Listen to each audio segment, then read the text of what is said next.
Hello, welcome to Conversation Matters. How can I help you? Of course. Did you bring your prescription in with you today? Yes, if I could take a look at it for just a moment. Thank you.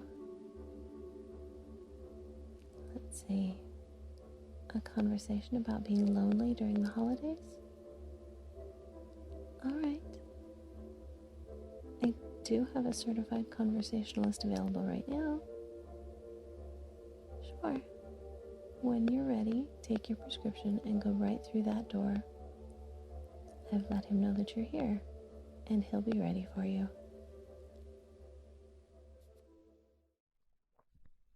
Come in. Come in. Welcome. Can I see your prescription? Let me see that. Okay.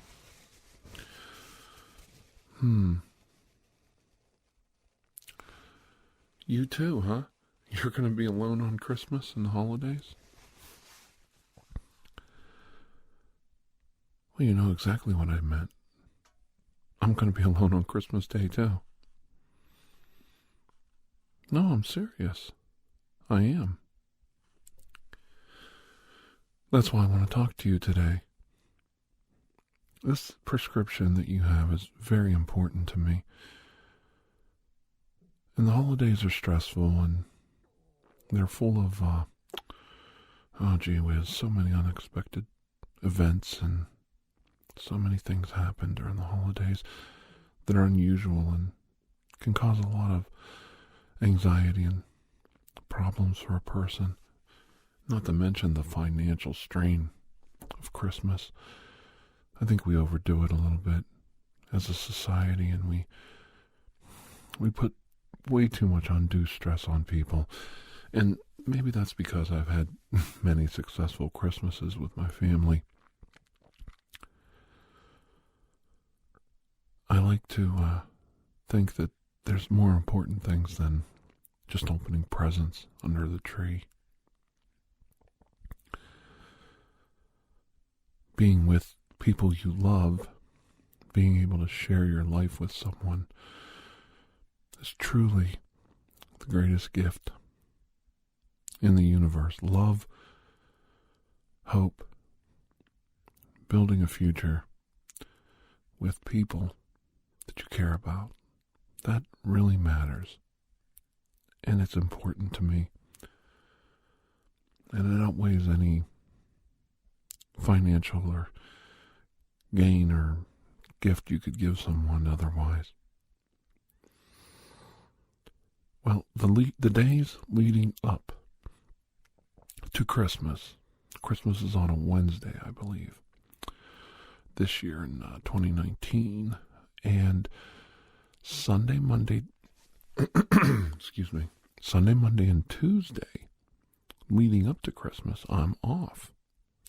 I should be off all day, and I should be able to spend the whole time with my family.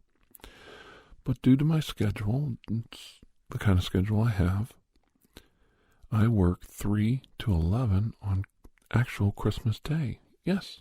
I start back for my week. And everyone else will be at home. I will literally be one of the loneliest human beings on the planet that day, from, say, 2 o'clock to midnight Christmas Day. Now, I might be the loneliest, but I'm not alone. There's a lot of people who work in 24/7 businesses that have to attend their jobs to make sure everyone else is safe, to make sure all the, doors are closed, the bells are gonna ring, the heat stays on, and the lights stay on. And those people work 24/7, doesn't matter what day of the week it is. This year, I drew the short straw, but in years past, I've been home with my family on Christmas Day, and I can't complain. Being away from them on that day And it's happened several times in the last 20 years for me due to the nature of my regular job. It really gives you an outlook. It really gives you an introspective look on the world. It makes you really appreciate when you are not alone. And I know the focus of this is you're alone on the holidays. You're not going to have anybody with you on that day. And it might be a tough time. I know it's silly, but you're not really alone. You could find people out there that are in the same situation as you, and you can reach out to them. And it might be as silly as going to a 24-hour truck stop or diner or Denny's restaurant. There's always some place open, even on Christmas Day. And people are out there making sure that those who need those services are taken care of with respect and dignity.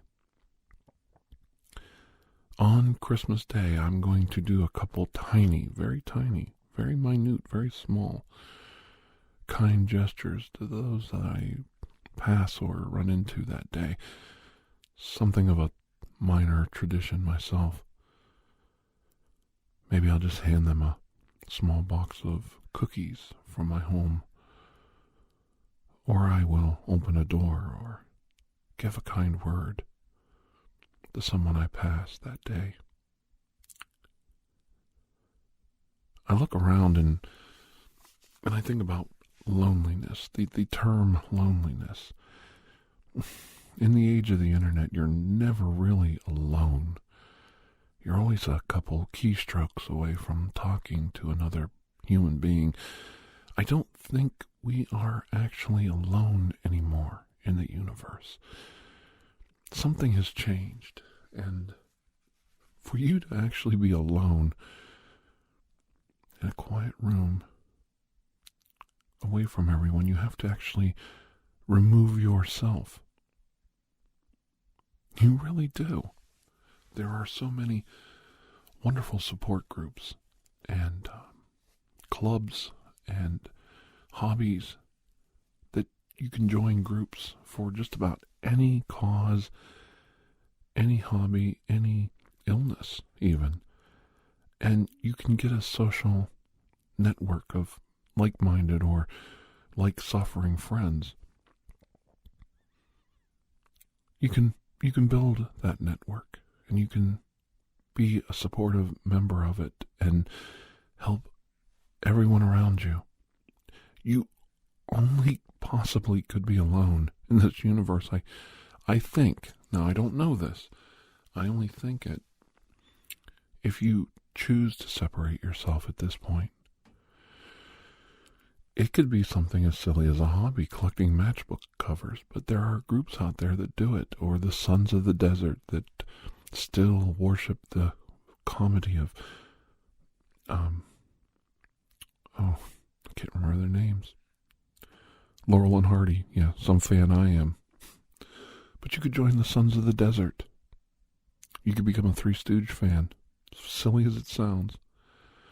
There's fan groups for everything and anything, and every disease has a support group. Every illness has a support group. I have friends and family who have a similar disease. I do. And they met. They didn't know. My friends didn't know my relative had the disease, and my family didn't know about my friends, of course. And they met and realized they were associated with me at a support group. And I was so really thrilled that they made a connection and they became friends. And it was so interesting to me, the things that bring human beings together.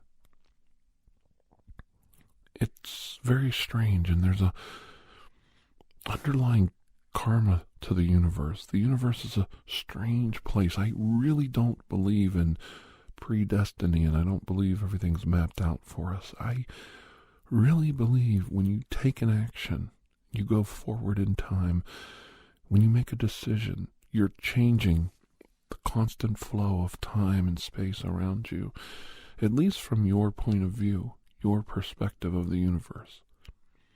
And you can make changes in your life. Things can change instantly in life, sometimes for the worse. God forbid we step into the street and don't see a car coming at us. But there's also good things that happen. And as long as you're aware and keeping your eye on the road and looking both ways when you cross the street, you might run into someone on a different path, a different trajectory. And you can make something of it. It happens. And it's not that silly. And it's not that trite of a thing to say, like, oh, just keep your eyes open, keep your feet on the road, keep your eyes open. That's just, there is something to be said about the human experience. You can make whatever you want out of life. And I know a lot of you out there right now who are listening to this because you have maybe even extreme loneliness in your life, when you're not able to connect with those you love or those you wish you could be around, family, friends, fellows from work. You can't give up. You can't give up on it. I grew up when the world was separated in two, and there was a wall around Berlin, and Germany was two different countries.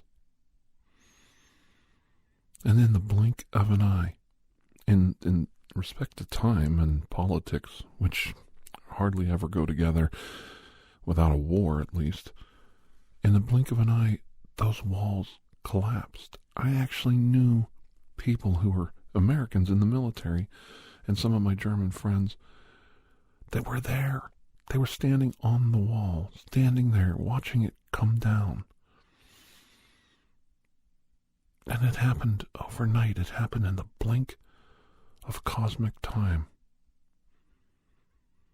The unification of Germany has always stood out to me as something so big, generationally speaking, that I can't separate myself from it. It was a moment when all of humanity came together. There are stories where guards could have stopped it. They could have pulled their firearms and stopped people trying to cross the border, but they didn't. It was a few individuals that just said, that's it, we're done. It's enough. And let the people proceed through the checkpoints. The wall collapsed not because of politicians, not because of generals, but because of common soldiers, common citizens, human beings just saying, that's enough. We're not going to draw our arms on our fellow brothers and sisters. They just stopped. They let it happen. And when the collapse happened, the border completely collapsed. Completely. People brought trucks and construction equipment in and cranes, bulldozers, and tore the wall down. These were not soldiers. This was not politicians. This was working class. This was college. This was children. This was the elderly. This was everyone coming together and tearing that wall down. One of my favorite scenes is watching a crane operator pulling a piece of the wall up and out of the way and the crowd around it. Not a military uniform in sight. That's how I remember it. Politicians take credit for things. It was wonderful that our president at the time said, Mr. Gorbachev, tear down that wall. I was very proud of my president, Ronald Reagan. I didn't vote for him, but he was acting very presidential. I like to think that he did a most wonderful thing that day. Mr. Gorbachev, tear down this wall.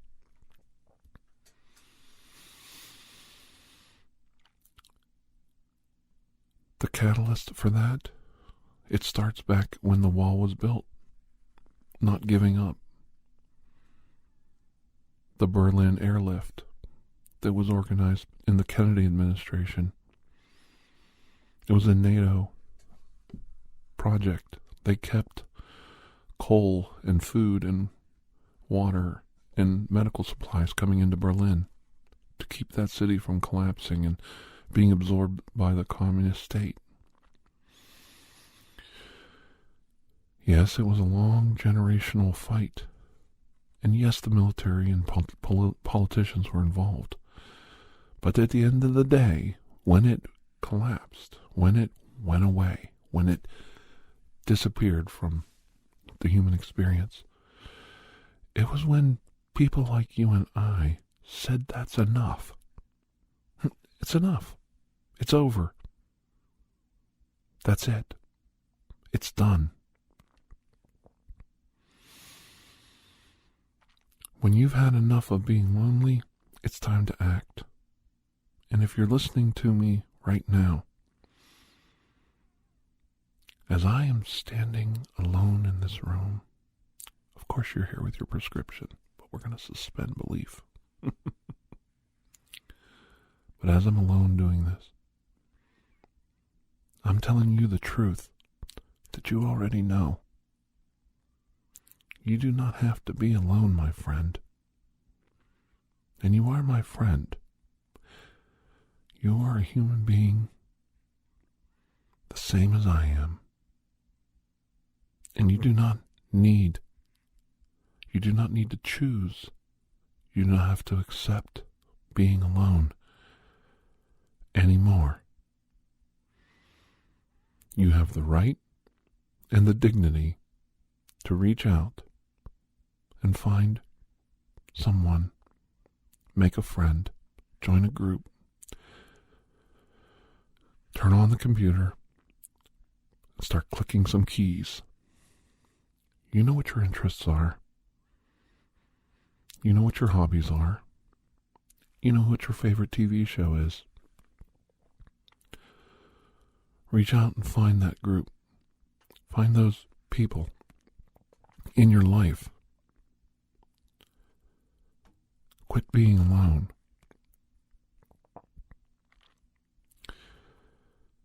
As I've said before, I have to choose to be alone.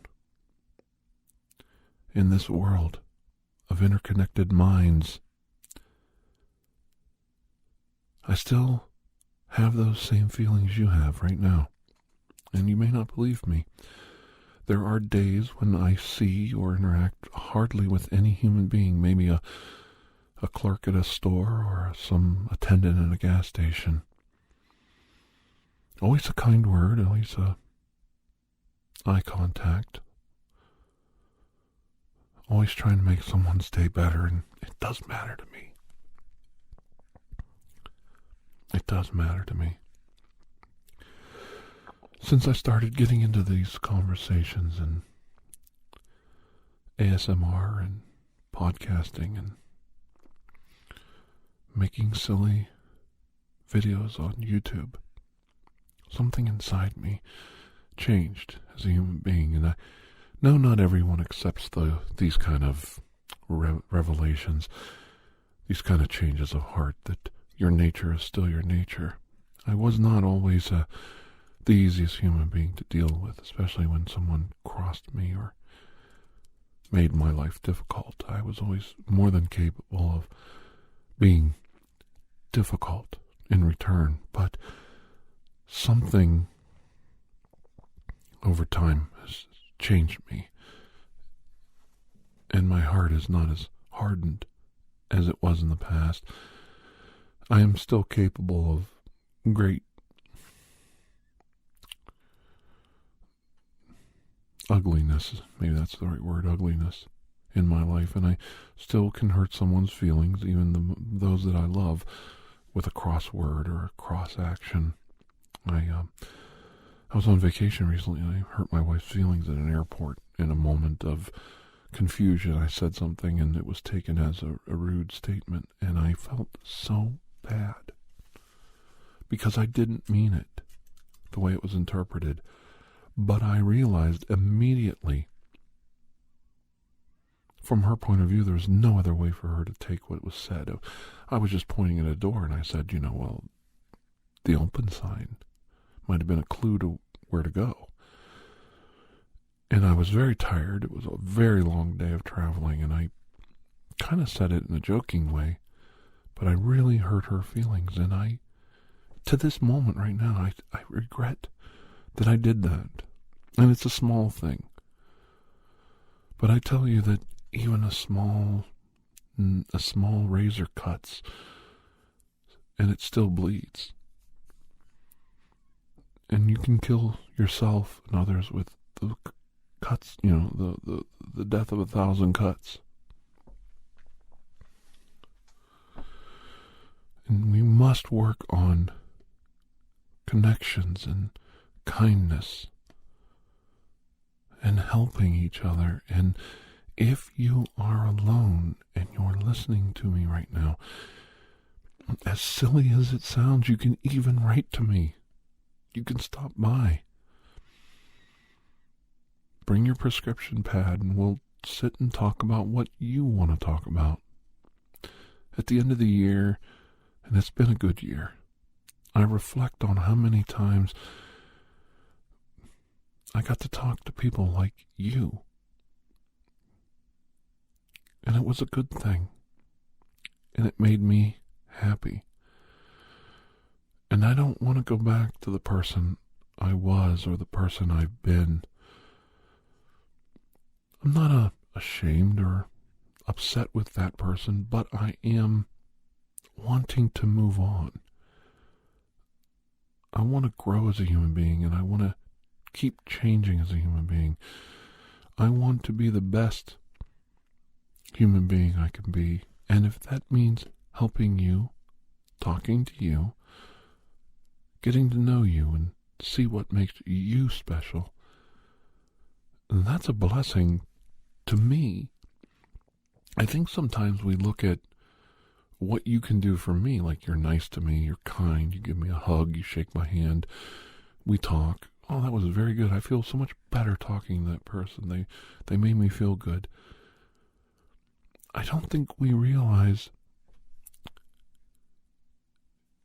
it's not about me. It's the gift we give each other of kindness, of the human spirit, the camaraderie and friendship. I don't think we realize what are we doing for each other. It's a two-way street. And I never get tired of it. My children, very intuitive, very intelligent young men. I have a daughter, but my sons are, grown men, and they've, have a very different perspective of their father, I think, than my daughter does right now. She's still a young girl, and Daddy's still this crazy guy she doesn't understand. But my son said, "You're like an introvert at home." Basically I live a monk's life, solitary confinement. I leave my neighbors alone. I don't bother anybody. I mind my own business. I don't socialize. I don't go out drinking very much. I'm just not into going to a bar and drinking with people. I just like to keep to myself and get my work done and try to build on the things I'm working on, like my video work, my podcast, helping everyone with Conversation Matters. These things are important to me, and it takes time. And then I have a regular job, so, on top of that, I don't have a lot of free time to begin with. And my sons are always saying, you're like an introvert in your regular life. But when you go on vacation or go to visit friends or family, it's like you're an extrovert. You just light up the room. You grab people, you hug people, you pat people on the back, you always have a kind word for someone, a touch on the shoulder, a joke, and a smile. And they're right. I think being alone or not getting to be around people on a regular basis makes me appreciate when I am around friends and family. And it is very special to me, and I want to remember those moments where I actually, maybe I made a connection and helped someone. And at the end of the day, everything I do is free. A free, kind word, a smile, a pat on the shoulder, a hug. These things cost us nothing. Kindness costs us nothing. But it's worth a fortune in dividends. A kind word, a smile, an honest gesture of sincerity pays dividends beyond the mountains of avarice you could possibly imagine. We have it inside ourselves to be very wealthy people, and sharing your human experience, taking the time to listen to a request, to discuss loneliness at the holidays, coming up with concrete ideas to work around that problem, and letting you know that I am going to be alone just like you on Christmas Day.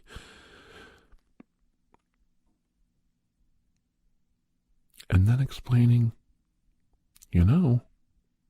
I actually am not.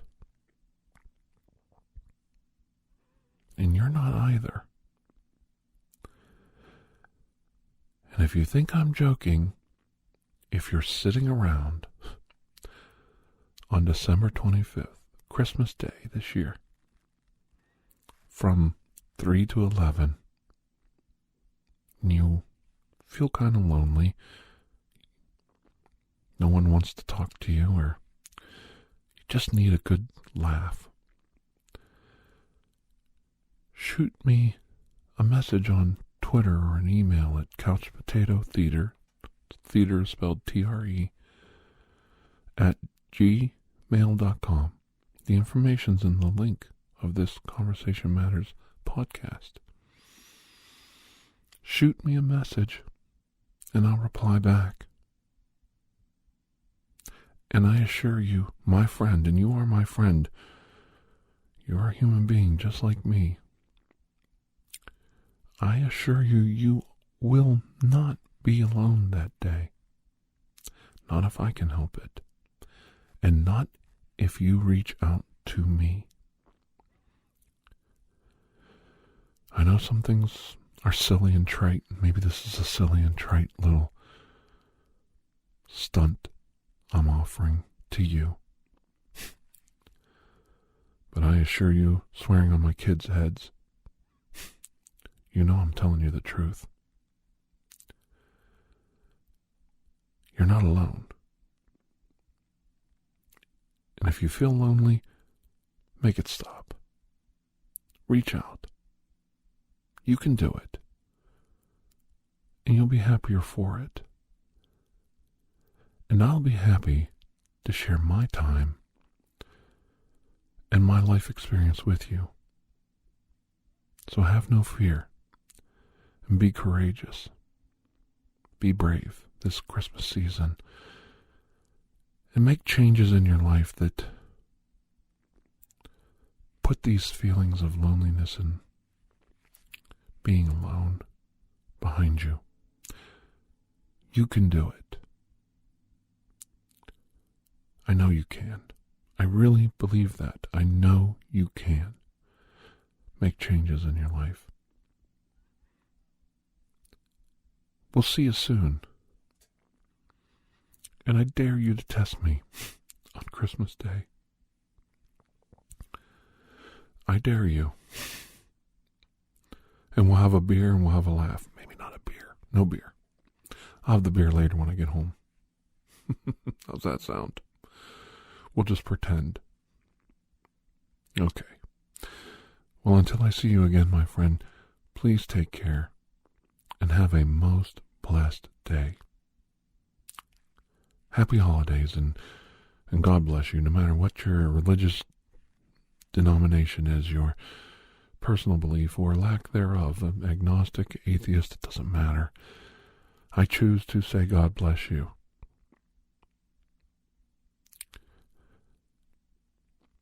But all are welcome at my table. And I mean that.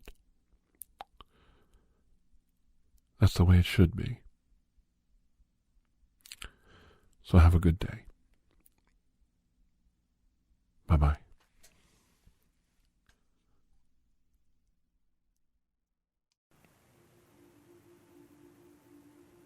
Thank you for joining us for ASMR TirarADeguello. Remember to stay tuned for the next episode, coming soon. When you have a moment, please take the time to rate and review this podcast. If you are interested in additional ASMR content, you may view our library of videos at youtube.com/TirarADeguello. The theme song, Atlantis, is by Jason Shaw of Audionautics.com and is used by permission. Correspondence, including questions or requests, may be sent to TirarADeguello@gmail.com. On behalf of Dr. Andrew Michaels, thank you.